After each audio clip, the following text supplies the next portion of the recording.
你有没有想过一件事情？人生出来到底干什么的？你人生目的到底是什么？你到底追求的是什么？就算是你是修行的，你修行到底结果是为了什么？很多一切我们接下来稍微说明一下，你觉得老师讲的对不对呢？首先呢，我们来看到这个世界上其实每一个人都要经历4个阶段。哪4个阶段呢？第一个就是发想者，第二个就是探索者，第3个是实践者，第4个是观望者。那第一个阶段很简单，发想者是什么呢？就像我们小时候到青少年，我们有很多的想法，我什么都想试，什么都想弄。比如说呢，小朋友看了什么拿什么往嘴巴里面塞，是不是？我觉得是什么味道呢？我想理解一下，然后这个东西碰到去会什么状况呢？对不对？这个拿叉子插在墙壁里面，插头里面，我是不是就有电了呢？对不对？我是不是会发光呢？对不对？我们叫什么？我们叫做发想者。我有很多的想法。然后呢，越来越大的时候，越有智慧的时候，我就开始去探索这个行或不行。所以说，幼年期到底我们的一个青少年的少年时期我们都在做什么呢？我们就做发想。如果这样子不是更好？如果这样子是不是这样？他们一定是这样。我们在很多的小宇宙，我们在一直把自己去整合起来。那时候我们在发想。那第二个探索。探索是什么东西呢？我开始实践像我们刚才讲到，拿那个叉子去插头，或者是说呢，晚上去飙车，或者是说学抽烟，或者说呢，我讲一些脏话，这些东西我们探索。如果我做了，我是不是有这样的结果？我们探索一些各种性的可能，甚至是学习坏习惯，各种任何一切，甚至是两性关系，甚至是多性关系，也都是一样，对不对？我们都要去探索，我们了解这个世界，不断去摸，不断去锁，到底这个世界有了什么？那这个东西大概到了青少年跟少年时期都是这样。到第3个阶段就有意思，就是实践者。实践者是什么呢？就是把我们会的东西，我们来实验。那个时候大部分都是学成了，比如说我说大学毕业、高中毕业，或者是博士毕业，或者是我这么像老师这种初师毕业，对不对？这个东西年龄大部分就从少年到中年这个东西是比较常见的。中年后有没有探索者呢？还有或是实践者有，但是你不同层面上来看，我们就讲笼统一点以年龄来区分的话，大概是这个少年到中年之间，我们就是一个实践者希望把我们的技术拿去实践。所以说呢，老师以前看到很多刚出师的，就觉得这世界上我们可以用8字来帮助很多人。学会了风水，就觉得这个天地的奥妙尽在我掌握之中。学会紫微斗数了，那个什么贪狼化忌什么东西都可以解释的，没有问题的。就像老师有一些做医生的朋友，还有一些学生他们都做医生的。刚毕业的时候就觉得现在的医学可以解决所有的疾病。或者是念一些物理系的，就觉得全世界的那些理论都是可以用物理学来解释以后他可以成为物理学的大拿，对不对？就算我们讲玄一点的，你刚会学会这个佛法，学会这个道法的时候，就觉得这是我佛慈悲，我们一定用这个东西来普度众生，对不对？让大家离苦得乐，转重轻受，那多好的一个事情啊！那学到西方宗教了，他觉得是说神爱世人了，我们已经看到这个上帝之手在这个地方了，我们就要伸手，我们就可以获得无上的幸福对，永生不死等等之类的一切当然，所有这些宗教里面西方宗教算是比较好的了。为什么呢？因为传教一定会失败，一定会受到挫折。当你受到挫折的时候，他们还有一个小组会议，互相鼓励跟打气。这个时候我们就觉得这个我们要坚持我们的想法，然后继续的往前去冲，往前去迈进，对不对？那我们就有了使命感。所以在这个所谓的实践者的过程之中我们就发现，正要去做的时候，你一定会受挫。那比如是说呢，回到医生，讲到医生就发现一件事情：当你在学校里面学完了所有的一些实践课程，所有东西都做完了，大体老师也感谢他了，我们都懂了。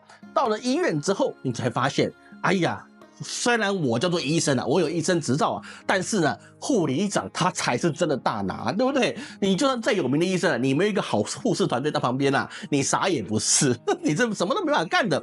所以你有一个好的护士长，强壮的一个护士团队，对你来说才叫如虎添翼，不然你叫做孤掌难鸣，很难去做的。你没有你想的那么厉害，是不是刚学会这些玄学的八字奇门遁甲紫微斗数的，发现我可以明明解释到世界上所有的可能，我可以帮助到这么多的人，为什么没有人来找我呢？为什么我跟你讲你都不信呢？对不对？你还觉得我贵？你怎么贵呢？我告诉你是天地间的奥秘怎么会贵呢？是不是？就发现在很多状况之下，你都遇到很多的挫折，这挫折里面是有原因的等一下我们来讲。那第3个阶段是什么呢？观望者。观望者就是你的心灵已经受到千锤百炼了，你已经被各个客人或者被你环境的周围很多人告诉你你该去吃面什么意思呢？台语就是别来找我，我不接受。但你被拒绝多了之后，你就发现很多事情我热情是没有用的。所以说呢，热脸我贴人家冷屁股不如我怎么样了不如我什么都不做，我就看着你做，我配合你，然后我顺势而为，对不对？我不去强求。对，这个年纪也到了，说我不去管这些事情。所以说像护士长，或是军队里面的老士官，很多事情冷眼旁观，以不变应万变那就到了变成什么观望者，就观望者到老年都有可能在这个状况。那么这4个阶段里面有趣的意思是什么呢？第一个，为什么你会受到失望？为什么你搞不清楚人生的方向？最大的原因是因为我的付出别人不领情啊，是不是？无论是这个妻子对丈夫，丈夫对妻子，或是丈夫对小孩，或是父母对孩子等等很多的事情，你第一个会让自己觉得是说我搞不清楚方向的原因，最大的要件就是我的付出我没有得到回报。是不是？我的付出没得到回报，为什么我要继续付出呢？那我既然没有付出对象，那么我为什么要去努力呢？我人生产生了迷茫，对不对？我这么努力的工作却没得到很好的收入，我这么努力的学习，但是我没有好的班可以上，是不是？我有这么高的基本事，那为什么我要困守乡里之间？对不对？我为了家庭付出了这么多，为什么我老公却没有珍惜我 ？Why baby why tell me？ 是不是？这个很多事情都想大一声说话。是不是 ？Tell me， 对不对？为什么会这样呢？其实我们要知道一件事情，任何你觉得好的东西，你在做实践的时候，首先你要去知道，你的服务对象一定是一个人。所以说，我们要知道一件事情人家为什么不给你救？人家为什么不接受你的服务？为什么不接受你的好意？无论你要钱不要钱，为什么别人都不接受呢？很简单一件事情，你要别人接受，其实你的出发点不一定是帮他。对不对？你的出发点第一件事情是你要说服他，让他为你所用，他听你的话，这样子的话你才有你所谓的掌控欲，我才能够有说服感。那么反过来讲，是不是别人他只要接受你的建议，接受你的指教，接受你的所有的一些规劝，那么他是不是得否定他自己的错误？对不对？你不接受你的错误的话，那我怎么改进呢？是不是？所以说我接受你代表是我错，那么你对我错这件事情，我为什么要去接受？是不是这样子？你太太说你老公都不来哄我了，他先生说你老婆都不温柔，孩子说父母都不懂我，前提是什么？我讲的你不接受，所以说我们拒绝沟通，对不对？那所以说人跟人的隔阂就这样产生了。所以说我的付出我得不到收获，为什么？因为我叫你做，你既然不同意，对不对？你不同意我的讲法，那我怎么救你呢？我是好意啊，但是反过来讲，我为什么要接受你的好意？你的好意对我来说是否定，这个事情是一件存在的事情。所以从这个地方，我们不要去讲它解决方法，我们反过来讲一件事情：这个世界上，无论你做什么行业，无论你是送外卖的，无论你是搬砖的，无论你是老师，无论你是任何人，首先你要去明白，你存在这个世界上最大的意义就是服务他人跟服务这个世界，没有什么其他的要件。各位，没有其他要件，没有那么多玄学的问题，你知道吗？人在这个世界上最大的目的就是服务他人。为什么？因为人类是一个非常脆弱的生物，你没有靠别人，你不要说靠父母要不给你吃饭呢，就光现在你此时此刻你没有其他人为你的付出，不管他的政治立场，不管他的所有的立场，不管他的所有的想法，你没有别人的付出，你他妈的活不下去。懂老师的意思吗？你没有别人的努力，你怎么活下去呢？把你丢到亚马逊雨林里面，我告诉你，3天你都熬不过。为什么？第2天你就被蚊子叮死了，蚊子就可以把你叮死，你不要说其他的，蚊子就可以把你叮死，蚂蚁就可以把你咬死了，对不对？为什么？因为我们需要人来去服务我们，我们才能够活下去。那么一样的道理是什么？我们也必须服务他人，然后我们的人生才有意义。对不对？就像我们刚才提到的，你今天为了别人去付出，无论你学的是什么医学、理学还是任何的东西，当别人不接受的时候，你很受挫。我去推销的时候，我这商品很好，为什么你不接受？我也受挫，对不对？我明明是为你好，为什么你觉得我在骗你？是不是？很多状况下就是产生了一些误解。但是你要知道，你的使命就是服务这个社会，服务他人，因为间接的你要给别人有机会来服务你，不然你赚钱为什么？简单一件事情嘛，我今天无论投资区块链，无论投资黄金，无论投资房地产，无论投资任何一切，我他妈为了有钱为了什么？因为我可以拿钱让你来服务我，不是吗？是不是这个意思？所以说我有这个东西，那我就可以挣到钱，我挣到钱之后你就来服务我，任何没有办法让我服务你或者让你服务我的东西，钱都没有意义。说在亚马逊雨林里面，你拿美元也没有用，为什么？狮子、老虎、蚊子、蟑螂，他们不需要美元，他也不需要黄金，他要你的命。对不对？所以在这个世界上，我们先明白一件事情：人不需要迷茫，你只要知道，你这辈子活下来最大的用意就是你能够服务别人，服务这个社会。当然，有人会说啊，老师，你这样讲是错误的，太奴性了。应该是说，我们要让我们自己开心，让我们自己升华，好，我们才能够成就。自己开心自己升华，你不可能的事情。我告诉你，你要开心，你要升华，你必须别人来给你这个情绪价值，那你才能够获得你自己的情绪的升华。不然你整天坐在家里，困在牢里面，难道这些人都升华了吗？那监狱里面这么多毒拘房，你觉得那些犯人都已经升华了吗？没有啊。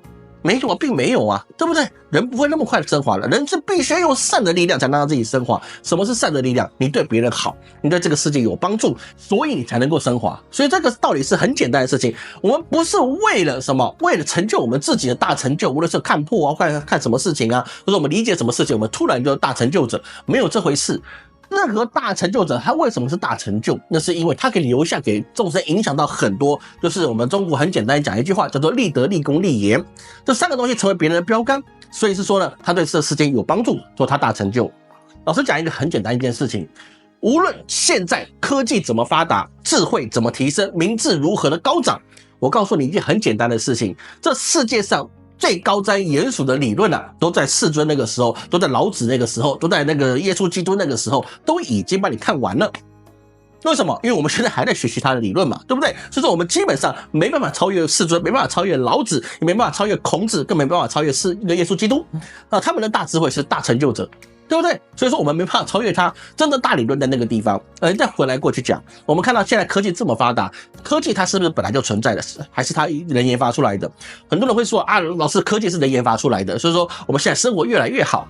不对，各位你要去知道一件事情，科技只是发现这世间原本就有存在的东西，然后来运用而已。我们只是证明这些东西我们可以用，只是证明这些东西存在。难道在三皇五帝下商周的时候，这世界上没有闪电吗？没有太阳吗？没有地热吗？没有潮汐吗？都没有吗？有嘛？但是我们所有科技来源在哪里？在能源。你能源稳定了之后，我们才能够做一些工业的发展。能源是现在才有的吗？过去都没有能源吗？有。只是我们不知道怎么用，我们现在只是慢慢的去发掘、去探索这个世界上。所以人类它还是一个探索期，探索什么？这世界上有什么事情我们还没发现的？然后我们再去发想一下，哎，这个什么有没有可能是这样？然后我们再去实践，然后我们再去观望啊，去使用。说人生你到底是觉得什么迷茫不重要，重要的是不是你要往哪里去，而是你还能够做什么。当你的心态，无论你去学什么呢，当你一直想我还能够为众生做些什么，我还能够为他人付出些什么，那么这个事情你才能越来越幸福。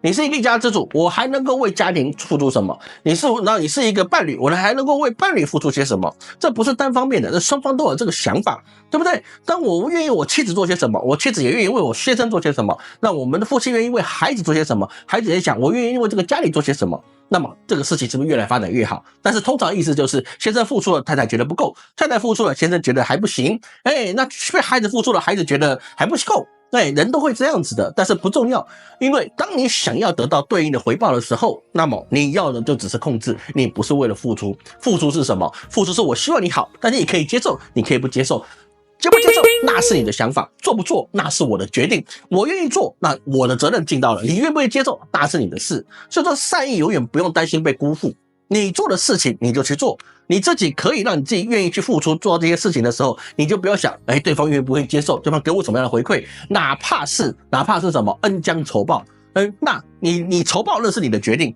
那我跟你对你施恩那是我的想法，就像借钱一样，借出去啊，你敢借出去啊，我就告诉你，除非你是银行啊，不然的话，亲朋好友你借出去你就不要想要回来。你要不回来的，愿意回来那是你的福分，不愿意回来那是很正常的事情。如果你一开始觉得我怕我借出去回不来，你就不要借，对不对？这很明白的一个事情嘛。那这样子是不是人就没有什么往来了？我们就等到最后一个决定是什么呢？这个世界上无论你做什么，对这个世界上都没有影响。这个是个前提，各位你知道哈。很多人说啊，老师我不去做这件事情啊，那别人怎么办？你也不要去想这件事情。人生很简单的事情，三皇五帝下商周，齐汉皆三国，魏晋南北朝，隋唐五代十国，宋元明清，中华民国，中华人民共和国，这么多的一个朝代下来，那当然中华民国还在了，中华人民共和国也在了，好不好？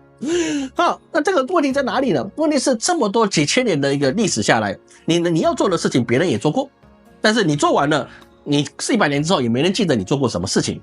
所以重要的事情是什么？不是因为你不做什么别人就会怎么样，而是你有没有去做你该做的事情，你想做的事情，你愿意为别人付出的事情在哪里。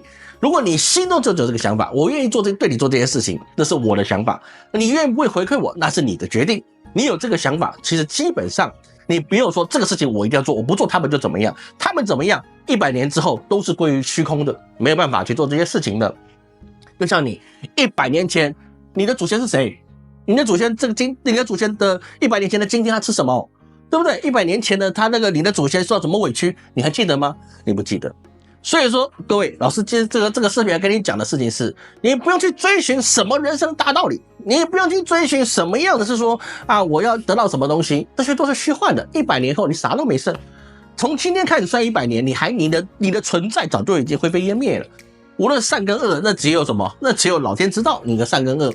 所以说啊，你做你能做的事情，做你可以做的事情，然后尽量的为他人去付出。这个世界上考核人类就唯一一个方法，就是你能不能从这个人世间的大循环里面脱颖而出。你接受这个世界的善，你也接受这个世界的恶，我们都接受了，然后我们把它拿起来，又把它放下去，成为我们往上跨一步的一个阶梯。那么这才是我们的功课。这世界上不是为了什么，为了正义而去驱除邪恶，这个世界上不缺这一件事情的发生。因为无论善跟恶，100年后没有这个价值，200年后更不用说，300年后那又是什么呢？300年前现在的中国是什么样的状况呢？300年前的美国又是什么样的历史呢？对不对？所以说你要知道了，就只有我接受这世界上的所有一切，我并不需要去判断它对我的善跟恶跟喜怒哀跟喜或怒，我们只要接受它，放下去，让我们能够继续的踩着这样的经验，继续的为这个人间付出。那么上面的考核就是你的心愿意付出多少，你有没有现实得到好处，那是后话，重点是你的付出有多少。你愿意付出，你愿意有利于他人，有利于这个社会，让这社会试图让它更美好，那么你的分数就高，那接下来你就可以被赋予更高的层级，那你可能成神，可能成佛，可能成了你的天使，都有可能。我们还有很多东西要去冒险。这个世界上人的寿命就是他妈的短暂，120年，没办法再多了。台语说假巴黎，你也不可能更成了。在这个状况之下，不要去因为过去的恨而让你阻止你往前进的动力，把所有的一切都把它放下来，放在脚跟上面，一步一步的踩上去，用你的行为向老天证明你值得。因为2句话带过我们今天所有一切：个人造业，个人担；个人福分，个人堆。不需要迷茫，我们只需要 keep working，努力的向前。我是陈老师，我们下次见。